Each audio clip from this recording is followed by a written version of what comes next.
আসসালামু আলাইকুম ভিউয়ার্স। আমি আজকে দেখাবো কিভাবে প্রতিবার ধবধবে সাদা পোলাও ঝরঝরে করে রান্না করবেন।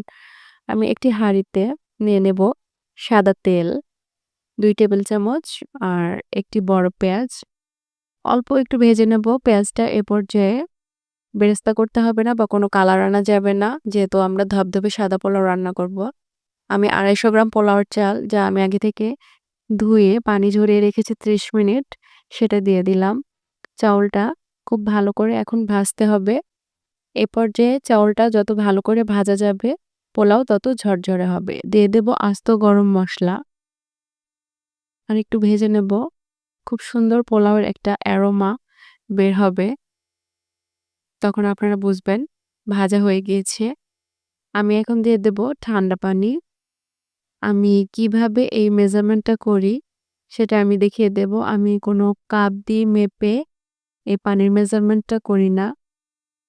আমি পুরনো স্টাইলে পানির মেজারমেন্টটা করি। আরেকটু পানি লাগবে। আমি আরেকটু পানি দিয়ে দিচ্ছি। এই যে দেখিয়ে দিচ্ছি। এই পরিমাণ পানি আপনারা দিবেন তাহলে পারফেক্ট পোলাও হবে। দিয়ে দেব স্বাদমতো লবণ। পানিটা ফুটে উঠেছে। এখন আমি চুলার আঁচটা একদম লোতে নিয়ে যাব এবং পোলাওটা ঢেকে দেব।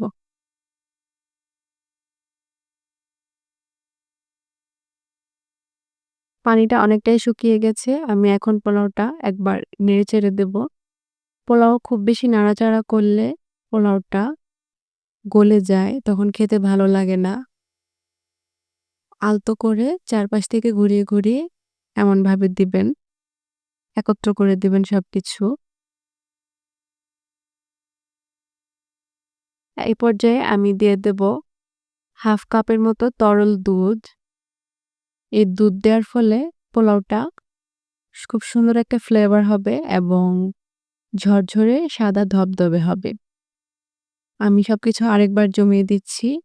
এই যে পোলাওটা সেদ্ধ হয়ে গিয়েছে। এখন আমি চুলাটা অফ করে দেব এবং পোলাওর ওপর বেরেস্তা ছিটিয়ে পরিবেশন করব।